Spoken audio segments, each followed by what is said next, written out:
Hello, welcome to another episode of the Next Gen on the Hill. And the story today that I will be telling you comes from Judges 6 and 7, and it is a story about Gideon. Now, Israel. During all of Judges, Israel has a hard time sticking with God.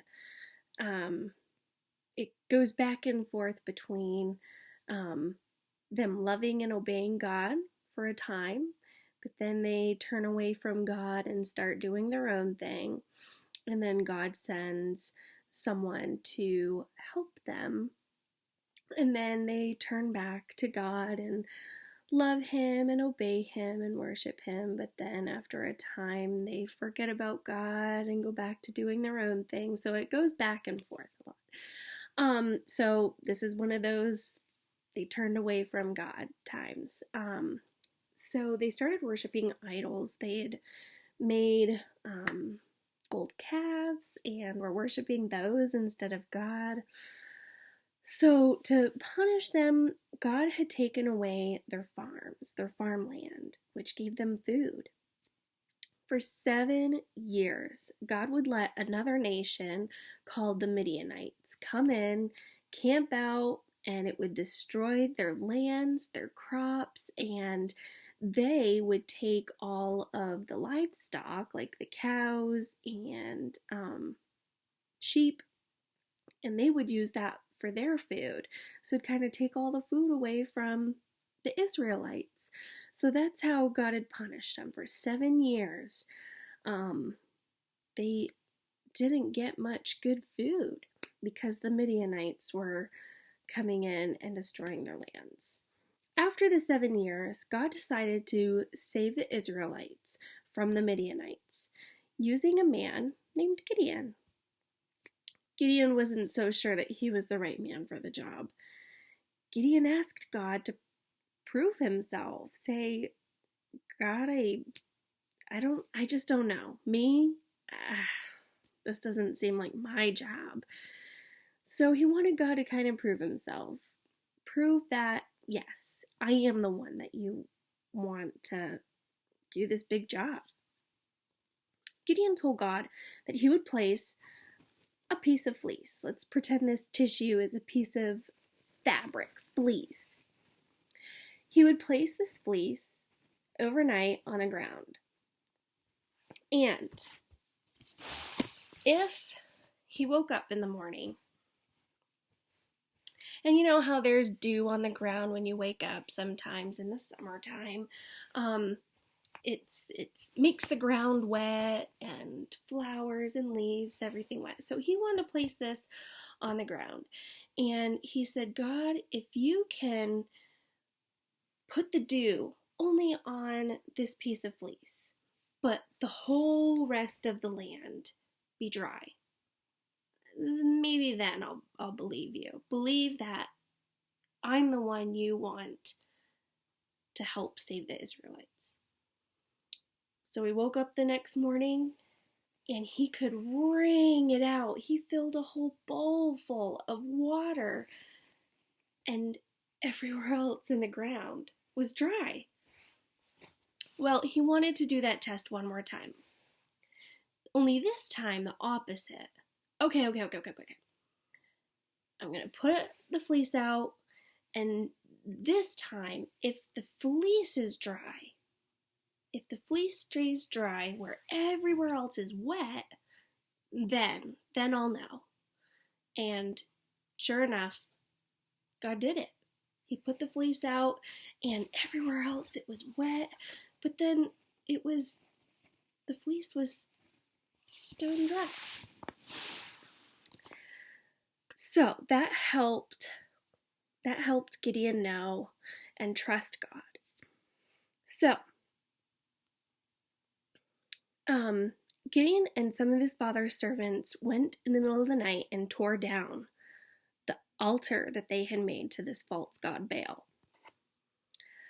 Then Gideon got a very large army together. So large that God said, it's too large. I've got some coins stacked up here to show you. This is his army that he had got, okay? Lots of stacks, lots of armies, okay? Lots of men. There are 32,000 men ready and willing to fight the Midianites. But God said, no, that's too large.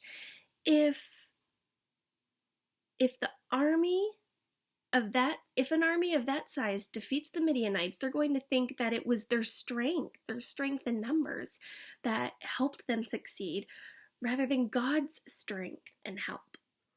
So God made Gideon get rid of quite a few men. He told Gideon to say, if any of you are afraid to fight, then leave. Guess how many left?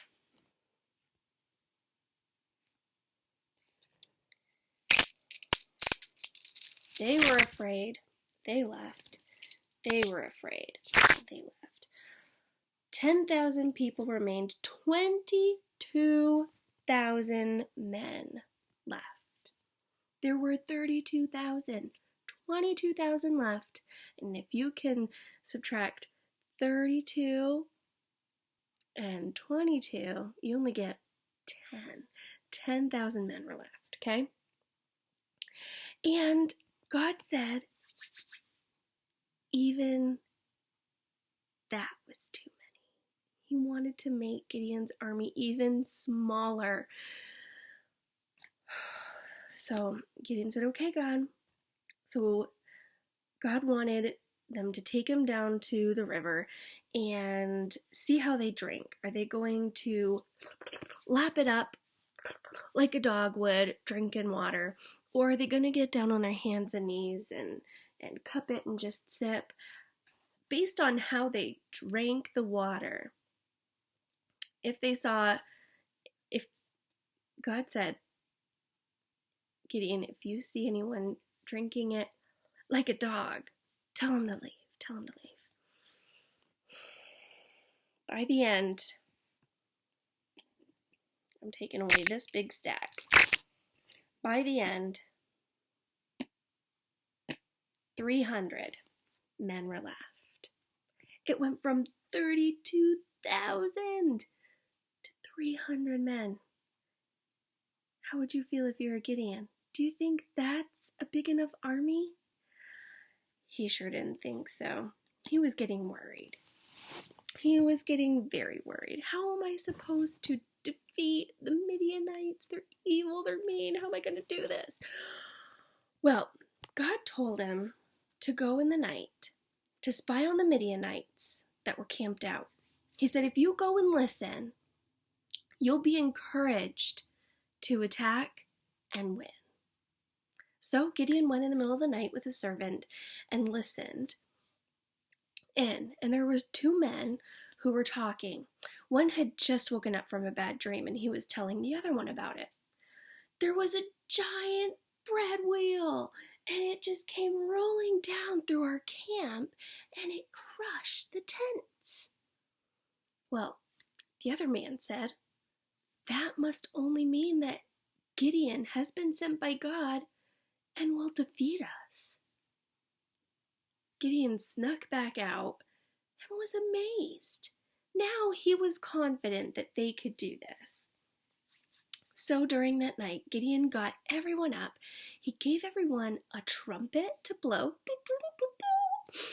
and a clay jar with a torch in it. And he said, follow my lead. So they all crept up to the edge surrounding the Midianites' camp. When they got to the edge, they blew their trumpet. They smashed the jars, making loud noise, and they took the torches and the trumpets, lifting them up, and they shouted, a sword for the Lord and for Gideon! A sword for the Lord and for Gideon! The Midianites freaked out. They ran away, they cried, they fled. And with all of those men running in the dark, with swords in hand. Some of them ended up killing each other, of their own people. And they were also able to capture the Midianite leaders. The Israelites won with the help from Gideon, just as God had said and promised, with the help of God. Without God, none of this would have been possible. I hope after that, Gideon learned his lesson and stopped worrying. With God, nothing is impossible.